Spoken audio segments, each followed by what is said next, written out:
Assalamualaikum warahmatullahi wabarakatuh. Selamat bertemu kembali dengan Ibu. I hope you guys are always feel healthy ya. Semoga kita semua sehat di bawah lindungan Allah Subhanahu wa taala. Oke, kali ini Ibu mau melanjutkan materi yaitu pembuatan neraca lajur dan laporan keuangan ya. Oke. Nah, ini juga bisa kalian lihat di buku LKS kalian halaman 92 ya. Oke. Pada materi sebelumnya, kita sudah membuat yang namanya jurnal penyesuaian ya, di mana jurnal tersebut dibuat dalam rangka menjadikan akun-akun atau perkiraan-perkiraan itu berada pada saldo yang sebenarnya. Nah, hal yang kemudian harus kita lakukan adalah kita harus memindahkan saldo-saldo yang ada di jurnal penyesuaian tersebut ke dalam buku besar. Maka otomatis apabila saldo sudah kita pindahkan dari penyesuaian ke buku besar, maka saldo yang ada di buku besar kita setelah ada saldo penyesuaian itu akan berbeda jumlahnya. Mungkin juga ada penambahan-penambahan akun atau perkiraan disebabkan karena pada saat jurnal penyesuaian ada akun-akun baru yang muncul. Nah, yang perlu kita garis bawahi adalah semua tahapan ini, ya tahapan di bawah ini, yang kita sebut sebagai siklus akuntansi, tujuan utamanya itu adalah menghasilkan sebuah laporan yang kita sebut dengan laporan keuangan. Ya, terdiri dari apa laporan keuangan? Laporan keuangan itu terdiri dari neraca atau balance sheet, laba rugi atau income statement, laporan perubahan modal atau statement of owner's equity, dan laporan arus kas atau cash flow statement. Nah, oke, sekarang kita masuk ke pembahasan tentang neraca lajur. Oke, sebenarnya neraca lajur itu apa sih? Neraca lajur atau worksheet.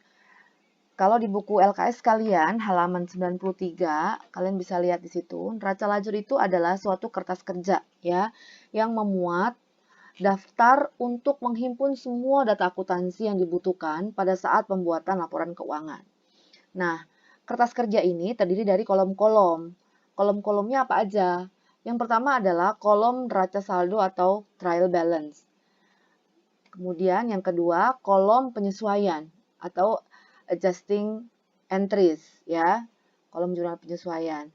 Yang ketiga ada kolom neraca saldo setelah disesuaikan atau adjusted trial balance. Kemudian ada kolom laba rugi setelah itu. Dan yang terakhir adalah kolom neraca atau balance sheet. Oke. Neraca lajur itu sifatnya opsional, artinya pilihan boleh dipakai, boleh tidak. Dalam dunia perusahaan sekarang, apalagi yang sistem akuntansinya sudah berbasis komputer, neraca lajur mungkin tidak lagi diperlukan, karena program akuntansi atau software akuntansinya dapat secara otomatis memposting ayat-ayat jurnal ke akun atau perkiraan-perkiraan yang sesuai. Kemudian langsung secara otomatis dia menghasilkan laporan keuangan. Tetapi untuk pengetahuan kalian sebagai siswa, kalian tuh harus paham betul bagaimana cara membuat neraca lajur. Pokoknya membuat laporan keuangan secara manual dengan menggunakan neraca lajur. Ya, supaya lebih jelas lagi kalian dalam memahami atau bagaimana cara membuat neraca lajur ini, Ibu langsung aja ke contoh soal. Ibu punya soal ini namanya Yeni Laundry, masih perusahaan jasa. Ada trial balance-nya atau neraca saldonya per 30 Juni tahun XX tahun sekian. Nah, di sini terlihat trial balance-nya masih bentuknya belum terklasifikasi mana yang debit dan mana yang kredit. Nah, jadi kalau kalian punya atau mau dilihatkan dengan soal seperti ini, itu kalian harus cermati betul mana perkiraan-perkiraan yang bersaldo normal di debit dan mana-mana perkiraan yang bersaldo normal di kredit. Nah, itu kalian harus sudah paham betul kalau dengan soal yang seperti ini. Kalau neraca saldo yang kemarin Ibu berikan sebelum-sebelumnya itu sudah terlihat ya debit kreditnya. Jadi kalian sudah lebih mudah. Nah, kalau ini kalian harus cari dulu atau kalian tentukan dulu mana-mana perkiraan-perkiraan yang bersaldo normal di debit dan mana-mana perkiraan yang bersaldo normal di kredit. Ya, sekarang kita tentukan dulu mana-mana perkiraan atau akun-akun yang bersaldo normal di debit dan mana akun-akun yang bersaldo normal di kredit. Nah, untuk kas, piutang usaha, perlengkapan dan peralatan, ini masuk atau saldo normalnya adalah debit, masuknya ke debit. Akumulasi penyusutan peralatan, utang usaha, honor diterima di muka, atau honor ini maksudnya pendapatan ya.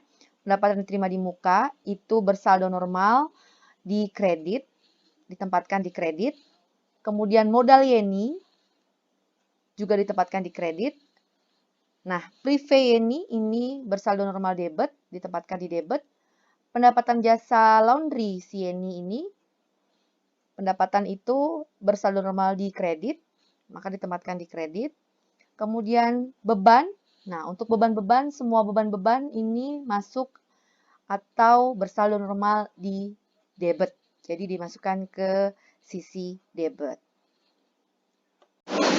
Ya, sebagai data untuk penyesuaiannya, pertama ada honor yang belum ditagih pada 30 Juni adalah Rp1.200. Ini pendapatan ya, honor ya.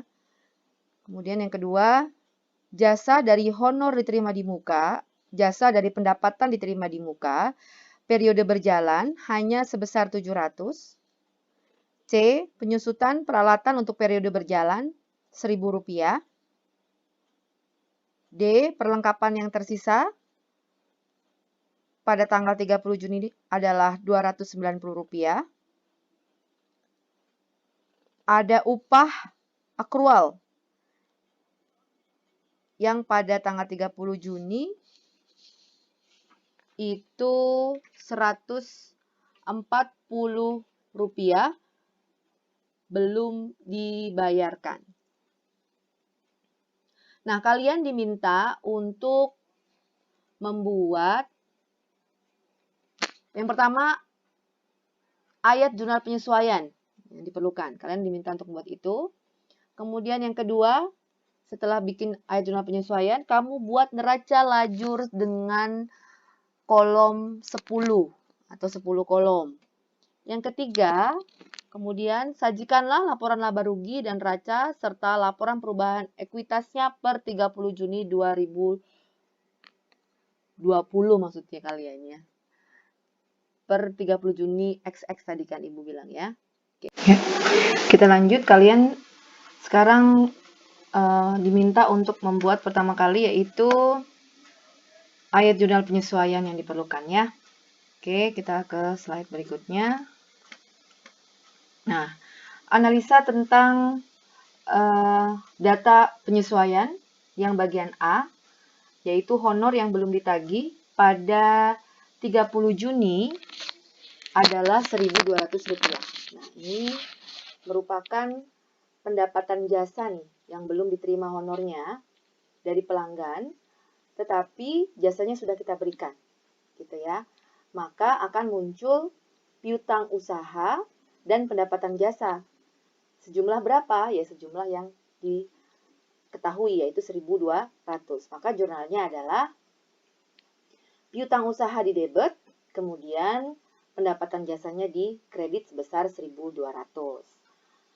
Untuk yang bagian D, itu adalah penyusutan peralatan untuk periode berjalan sebesar 1.000. Kalau penyusutan, seperti yang sudah kalian baca atau kalian simak di materi sebelumnya tentang penyesuaian,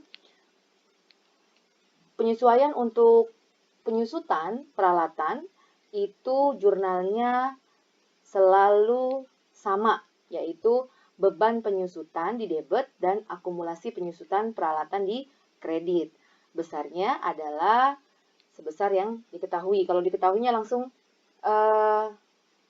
sejumlah sekian misalnya, yaitu langsung kalian jurnal sejumlah sekian. Nah, kalau di sini memang langsung diketahui, tidak perlu dihitung, diketahuinya sebesar 1.000, yaitu pada bulan Juni ya, Rp1.000. Berarti jurnalnya beban penyusunan peralatan pada akumulasi penyusunan peralatan sebesar Rp1.000. Kemudian yang bagian C, itu ada jasa dari honor diterima di muka, periode berjalan hanya sebesar Rp700. Nah, kalian lihat di soal, di neraca saldonya, Yeni Laundry, ada honor diterima di muka nggak? Nah, kalian lihat ya.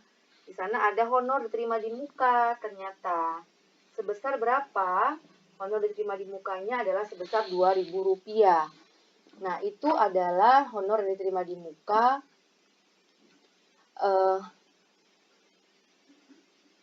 untuk keseluruhan gitu ya. Nah, di sini diketahui yang sudah diakui sebagai pendapatan hanya sebesar Rp700, yaitu hanya di bulan Juni aja. Yang di bulan Juni itu adalah Rp700. Maka jurnalnya adalah pendapatan diterima di muka pada pendapatan jasa sebesar Rp700 gitu. Kemudian yang D, ada perlengkapan yang tersisa pada 30 Juni sebesar 290. Nah, 30 Juni itu kan di akhir periode ya. Nah, penyesuaian terhadap pencerahan perlengkapan yang sudah diakui sebagai beban,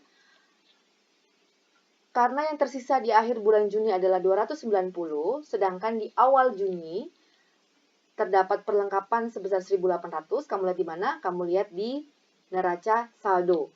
Maka yang diakui sebagai beban adalah yang awal dikurangi yang sisanya. 1.800 dikurangi 290, yaitu ada 1.510. Jurnalnya adalah beban perlengkapan di debit pada perlengkapan sebesar 1.510. Kemudian yang terakhir adalah upah akrual yang belum dibayar pada 30 Juni adalah 140.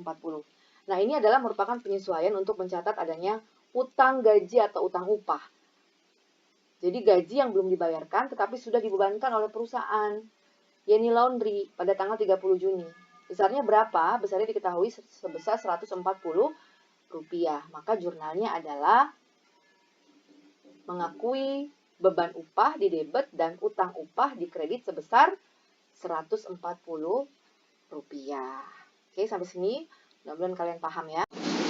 Setelah kita analisa, kita buat perhitungannya, maka kita buat kolomnya untuk jurnal penyesuaian ya. Jangan lupa kepala kolomnya, kolom jurnalnya yaitu Yeni Laundry Adjustment Journal Entries, atau kamu boleh pakai bahasa Indonesia jurnal penyesuaian per 30 Juni tahun XX sekian. Oke, nah dilihat sini Ibu sudah buat. Ada nomor, uraian, debit, dan kredit. Yang A, piutang usaha pada pendapatan jasa 1.200. Kemudian beban penyusutan peralatan ini ya, pada akumulasi penyusutan peralatan 1.000. Honor diterima di muka, itu sama dengan pendapatan diterima di muka, dan pada pendapatan jasa sebesar 700. Beban perlengkapan pada perlengkapan sebesar 1.510. Kemudian yang terakhir beban upah pada utang upah ya, atau beban gaji pada utang gaji sebesar 140. Totalnya adalah 58.900. Ini harus balance gitu. Kita lanjut dengan langkah-langkah pengerjaan neraca lajurnya Yeni Laundry. Nah, Ibu sudah siapkan ini neraca lajurnya si Yeni Laundry ya. Ada 10 kolom neraca lajur yang Ibu buat. 10 kolom itu dihitung dari sini.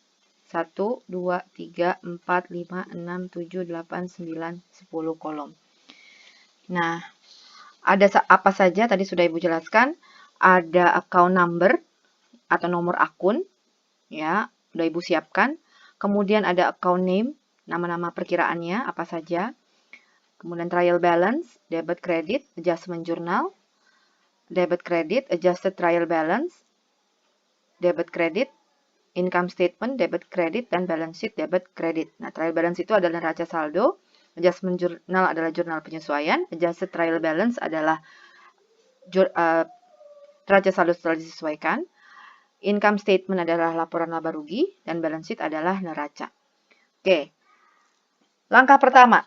Langkah pertama, pengerjaan neraca lajur, Yeni Laundry adalah pertama, kalian siapkan dan pindahkan neraca saldo ke dalam neraca lajur. Nah, neraca saldo yang di awal, di soal itu kalian pindahkan ke sini, ke dalam worksheet-nya, si Yeni Laundry. Jumlahnya sama, 58.900. Ya, sudah debit kreditnya sudah harus kamu tahu. Kemudian, setelah itu, adjustment journal. Nah, yang tahap kedua, itu siapkan dan pindahkan penyesuaian ke dalam neraca lajur juga. Nih, jadi penyesuaiannya kamu pindahkan juga. Dipindahkannya seperti ini. Debit, kredit gitu ya. Jadi kalian selalu kalian selalu mencantumkan yang debitnya dulu, baru yang kreditnya. Seperti yang bagian A, itu jurnalnya di penyesuaian itu adalah piutang usaha pada pendapatan jasa. Nah, piutang usaha pada pendapatan jasa berarti kalian debitnya piutang usaha 1.200, kemudian kreditnya pendapatan jasa 1.200. Oke. Yang selanjutnya, yang bagian B. Bagian B itu jurnalnya adalah beban penyusutan pada akumulasi penyusutan peralatan. Di awal, di neraca saldo awal, beban penyusutan itu tidak ada. Gitu ya. Tetapi setelah disesuaikan, ternyata beban penyusutan muncul akunnya. Berarti ada penambahan akun. Nah, setiap penambahan akun pada jurnal penyesuaian, di worksheet-nya kalian taruh di bawah jumlah pada trial balance atau neraca saldo. Nih, lihat. Perhatikan. Jadi kalian tulisnya di bawah jumlah gitu ya. Di bawah jumlah, beban penyusutan, beban perlengkapan yang baru-baru itu adalah beban penyusutan, beban perlengkapan, dan utang upah atau utang gaji. Nah, kemudian lanjut, jadi yang B itu ada beban penyusutan pada akumulasi penyusutan peralatan ya, sebesar 1.000. Nah, yang C itu jurnalnya adalah honor diterima di muka atau pendapatan diterima di muka pada pendapatan jasa sebesar 700. Nah, ini berarti di debit 700, di kreditnya pendapatan jasa 700. Kemudian yang D itu jurnalnya adalah beban perlengkapan pada perlengkapan. Nah, beban perlengkapan adalah akun baru. Ya, baru tercipta pada saat penyesuaian. Berarti tulis di bawahnya beban penyusutan, beban perlengkapan 1.510, kemudian kreditnya perlengkapan 1.510. Terus yang terakhir adalah yang bagian E, itu beban upah pada utang upah atau utang gaji ya. Nah, itu jurnal sama, ada akun baru namanya utang gaji atau utang upah, kalian masukkan di bawah beban perlengkapan, kalian tulis utang upah atau utang gaji gitu ya. Nah, debitnya masih ada, debitnya 140, kemudian kreditnya ini yang baru yaitu 140. Nah, sampai sini mengerti? Lanjut lagi, jangan lupa Ibu mau ingatkan kalian bahwa setelah kalian melakukan adjustment journal, jangan lupa kalian pindahkan saldo-saldo di jurnal penyesuaian ke buku besar lagi ya, gitu. Baru setelah dipindahkan ke buku besar, kamu baru bikin neraca saldo setelah disesuaikan, gitu. Jadi ini adalah tahapan setelah dimasukkan ke buku besar, gitu ya. Lanjut, setelah kita masukkan ke adjustment journal, maka tahap ketiga itu adalah adjusted trial balance atau menggabungkan neraca saldo dan penyesuaian dipindahkan ke kolom neraca saldo disesuaikan. Gitu. Dipindahkannya seperti ini. Yang pertama, kas itu debit 12.050, adjustment jurnalnya dia tidak ada, maka di adjusted trial balance-nya atau di neraca saldo setelah disesuaikannya, saldonya masih sama, yaitu 12.050 di debit. Piutang usaha.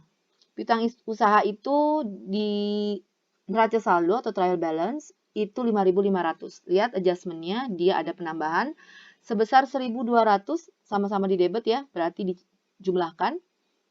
Berapa?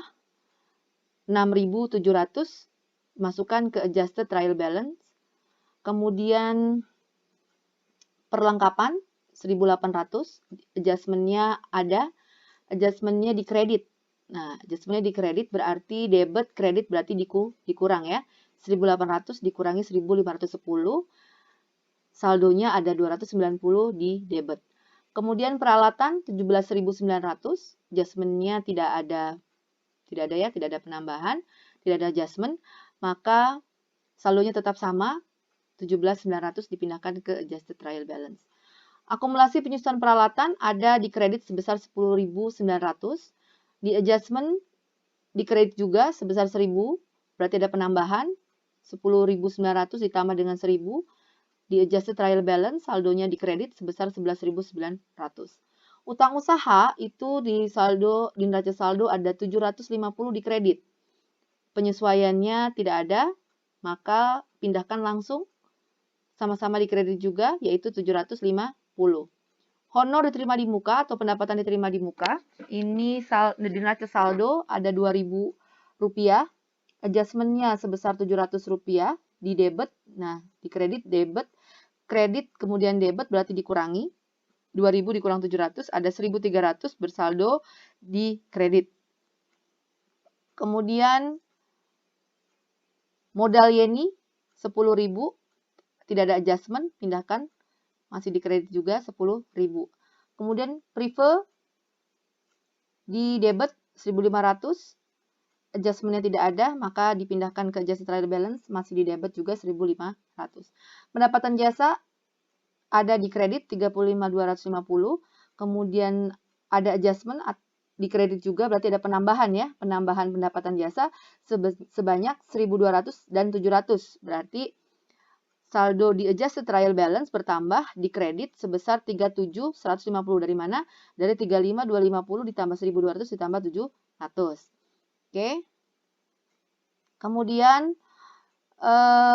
beban sewa. Beban sewa 8.000 di neraca saldo tidak ada adjustment-nya, maka sama, pindahkan dengan nilai nominal yang sama. Beban upah di neraca saldo 8.500, di adjustment ada penambahan, di debit juga sebesar 140, berarti ditambah ya 8.500 ditambah 140, bersaldo di debit sebesar 8.640. Kemudian beban utilitas itu 2.750 di debit, adjustment yang tidak ada, maka pindahkan langsung, masih di debit juga 2.750. Beban rupa-rupa di debit 900, adjustment yang tidak ada, maka pindahkan langsung di debit 900.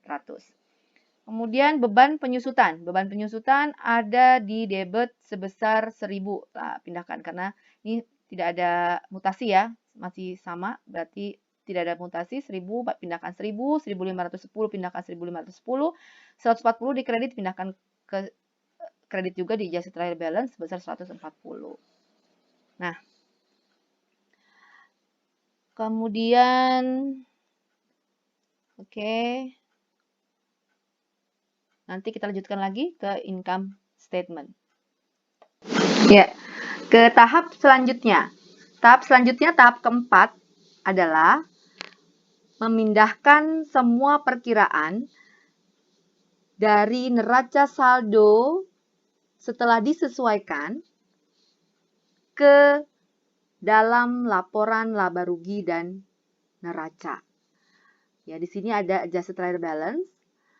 Saldo-saldo yang ada di sini itu dipindahkan ke income statement dan balance sheet. Tetapi ada caranya. Caranya seperti apa? Caranya yaitu untuk saldo yang dipindahkan ke income statement atau laporan laba rugi itu adalah semua perkiraan-perkiraan nominal. Ya, kalian sudah pelajari ya perkiraan nominal itu apa? Perkiraan nominal itu adalah perkiraan pendapatan dan beban. Nah, maka kalian lihat mana pendapatannya, kamu pindahkan dari yang di adjusted trial balance, pendapatannya dipindahkan ke income statement. Yaitu ada pendapatan jasa sebesar Rp37.150. Nah, ini dipindahkan di income statement. Di kredit berarti di kredit juga ya. Kemudian semua beban. Oke, semua beban-beban dari adjusted trial balance ini, dari beban sewa, beban upah, beban utilitas, beban rupa-rupa, beban penyusutan, dan beban perlengkapan yang ada di adjusted trial balance, kalian pindahkan ke income statement. Gitu ya. Oke, setelah itu, selanjutnya adalah memindahkan perkiraan yang ada di adjusted trial balance itu ke balance sheet. Nah, perkiraan mana yang dipindahkan ke balance sheet? Yaitu semua perkiraan kecuali perkiraan pendapatan dan beban, gitu ya. Karena pendapatan dan beban kan sudah masuk income statement. Nah, selebihnya itu masuk ke balance sheet. Perkiraan apa itu? Ternyata perkiraan yang belum masuk itu adalah perkiraan atau akun-akun real. Nah, apa saja akun real? Akun real itu adalah harta, utang, dan modal. Jadi, yang masuk ke balance sheet itu adalah perkiraan real, yaitu perkiraan harta, utang, dan modal. Harta apa saja yang dimasukkan? Berarti ada harta, ini ada kas, ada piutang usaha, ada perlengkapan, ada peralatan. Masuk semua ke balance sheet. Kemudian, akumulasi penyusutan, jangan lupa. Akumulasi penyusutan juga masuk ke balance sheet. Kemudian utang usaha, kewajiban ya, kewajiban masuk juga ke balance sheet. Honor diterima di muka juga merupakan kewajiban, maka dia masuk ke balance sheet. Modal, ya tadi Ibu bilang akun real itu ada modal juga. Modal masuk ke balance sheet 10.000. Kemudian ada prefer. Nah, prefer ini juga masuk ke balance sheet sebesar 1.500. Nah, apalagi nih? Oh, ternyata masih ada ketinggalan. Ada kewajiban yaitu utang gaji atau utang upah. 140 dan dia harus masuk ke balance sheet. Oke, setelah kalian semua pindah-pindahkan semua, yang di income statement sudah dipindahkan, yang dari income statement itu sudah ada, kemudian yang di balance sheet juga sudah ada, maka kamu jumlahkan. Yang debit, jumlahkan debit, yang kredit, kamu jumlahkan kredit. Nah, nanti hasilnya itu pasti akan selisih atau tidak sama antara debit dan kredit. Ya, mau di income statement ataupun di balance sheet, itu nanti nilainya tidak akan sama. Nah, selisihnya itu bisa kalian anggap sebagai laba atau rugi perusahaan. Tergantung ya. Kalau misalkan ternyata di sebelah kreditnya pada income statement dia lebih besar daripada di sebelah debit pada income statement, berarti kan pendapatannya lebih besar dong daripada beban, maka dia akan timbul laba. Tetapi kalau kebalikan nih, ternyata begitu dihitung, bagian debitnya atau bagian beban-bebannya lebih besar jumlahnya dibandingkan dengan di bagian kredit atau bagian pendapatannya, maka hasilnya akan rugi. Nah, selisihnya ini nanti akan masuk menjadi penambah atau penyeimbang saldo di balance sheet supaya balance. Oke, di balance sheet juga seperti itu. Jadi nanti selisihnya ini masuknya ke balance sheet nih. Selisih di laba rugi masuknya ke balance sheet di tempat yang selisih itu, yang berkurang. Gitu. Oke, mudah-mudahan kalian mengerti sampai sini. Baca lajur sudah kita lakukan. Yang tugas selanjutnya adalah membuat atau menyajikan laporan keuangan, yaitu laporan laba rugi, neraca, serta laporan perubahan modal. Ya, nah itu nanti Ibu harap kalian bisa mengerjakannya. Itu menjadi tugas buat kalian, oke? Terima kasih. Wassalamualaikum warahmatullahi wabarakatuh.